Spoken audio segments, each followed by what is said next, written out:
The great Marvel cinematic universe की इस साल की लास्ट मूवी और सबसे वर्स्ट मूवी यानी कि द मार्वल्स फाइनली रिलीज हो चुकी है, जो कि मैंने देख ली है। एंड टू बी ऑनेस्ट, इस पूरी मूवी में अगर कुछ ऐसा है जिस पर बात की जा सकती है तो वो सिर्फ इसके पोस्ट क्रेडिट सीन्स है। बाकी तो ये पिक्चर ही क्यों बनाई है आई डोंट नो। तो हाँ, आज की वीडियो में हम इसके पोस्ट क्रेडिट सीन्स पर ही बात करेंगे। और आगे बढ़ने से पहले बता दूं कि मूवी की एंडिंग और पोस्ट क्रेडिट सीन्स को लेकर स्पॉयलर्स होंगे, तो देख लेना अपने हिसाब से। बाकी हमको मूवी में दो पोस्ट क्रेडिट सीन देखने को मिलते हैं, जिनमें से कि एक पोस्ट क्रेडिट सीन है और दूसरा मिड क्रेडिट सीन, जिसमें कि अगर पहले वाले की बात करें तो पहले में हमको केट बिशप देखने को मिलती है, जो कि होकाई में नई होकाई बनी थी। जिसके बाद की वहां पर हमको कमाला खान यानी कि मिस मार्वल भी देखने को मिलती है, जो कि इन अ फन वे एक टीम बना रही है और वो केट बिशप को अप्रोच करती है अपने टीम में ज्वाइन होने के लिए। जिसके बाद की ये तो समझ में आ गया है कि कमाला खान एक टीम बना रही है और जो बनाने के लिए कहा भी होगा मोस्ट प्रोबेबली निक फ्यूरी ने ही। और जैसे कि आयरन मैन 1 के टाइम पर निक फ्यूरी ने दी एवेंजर्स बनाए थे ओजी वाले, तो यहाँ पर निक फ्यूरी को रिप्लेस करते हुए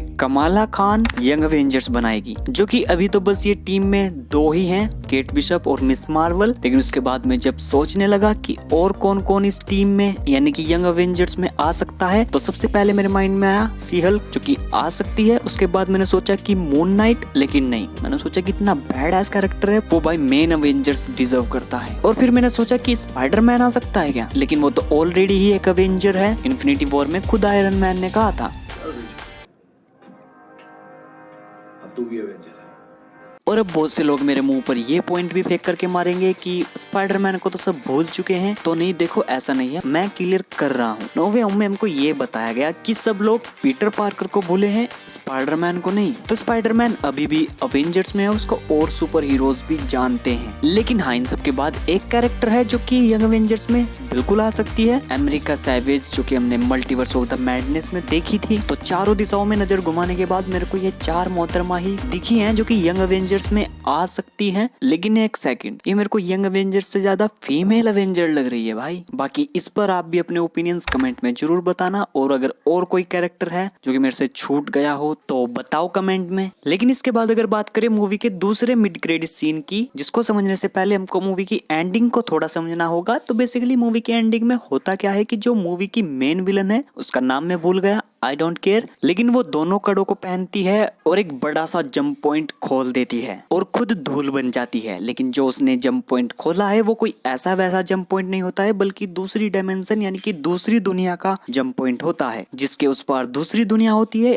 जिसके बाद की मोनिका रैम्ब्यू को बहुत सारी एनर्जी चाहिए रहती है उस जंप पॉइंट को बंद करने के लिए, जो कि वो मिस मार्वल और कैप्टन मार्वल से लेती है। और फिर उस जंप पॉइंट के दूसरे साइड जाकर यानी कि दूसरे वाली डायमेंशन में जाकर उस जंप पॉइंट को वो बंद कर देती है और खुद भी उस दूसरी डायमेंशन में ही रह जाती है। फिर इसके बाद हमको मिड क्रेडिट सीन में दिखाया जाता है कि मोनिका एक हॉस्पिटल में उठती है, जहाँ पर कि वो अपनी माँ मारिया रैम्बो को देखती है और अपनी माँ को देखते ही वो काफी इमोशनल हो जाती है। लेकिन इसके बाद हमको दिखता है कि वो कोई हॉस्पिटल नहीं बल्कि एक्समैन की रिसर्च फैसिलिटी है, जहाँ पर कि हमको एक्समैन का लोगो भी देखने को मिलता है और उसी के साथ साथ एक एक्समैन का अक्खा कैरेक्टर भी देखने को मिलता है, हैंक मकोए, जिसको कि आप बीस्ट के नाम से भी जानते होंगे। जिसके बाद की अब एमसीयू में ऑफिशियली एक्समैन की एंट्री हो गई है। और हाँ, शायद मैं एक पॉइंट क्लियर करना भूल गया कि मोनिका रैम्बो जहाँ पर उठती है वो दूसरी डायमेंशन यानी कि दूसरी दुनिया होती है, तो क्लियर। और फिर इसके बाद हमको आगे मिड क्रेडिट सीन में देखने को मिलता है कि मारिया रैम्बो भी एक सुपर हीरो है और वो मोनिका रैम्बो को जानती तक नहीं है, जिसका एक सिंपल सा एक्सप्लेनेशन यही है कि इस वाली दुनिया में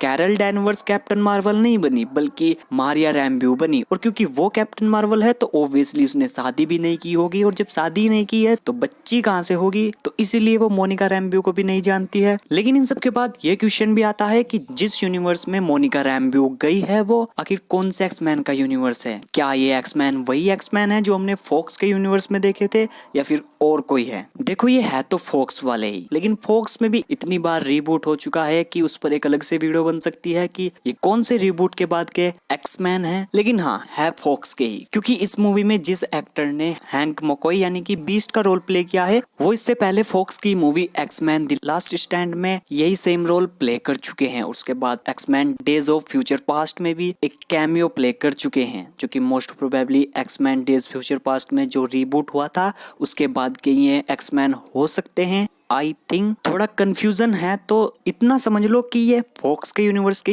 एक्समैन है और जो डेज और फ्यूचर पास्ट मूवी में रीबूट हुआ था उसके बाद के हैं, मेरे को ऐसा लगता है। बाकी आपके इसको लेकर क्या ओपिनियंस हैं कमेंट में जरूर बताना, मैं जरूर से जानना चाहूंगा। और साथ ही अगर वीडियो अच्छी लगी हो तो लाइक जरूर कर देना, चैनल पर नए हो सब्सक्राइब कर लेना। और भाई टाइगर 3 भी कल थिएटर्स में रिलीज हो जाएगी, तो मूवी देखने से पहले एक बार स्पाई यूनिवर्स का पूरा रिकैप देख लो, जो कि आपको यहाँ पर मिल जाएगा। गो वॉच नाउ, और मैं मिलता हूँ आपको अगली वीडियो में। जय हिंद, वंदे मातरम।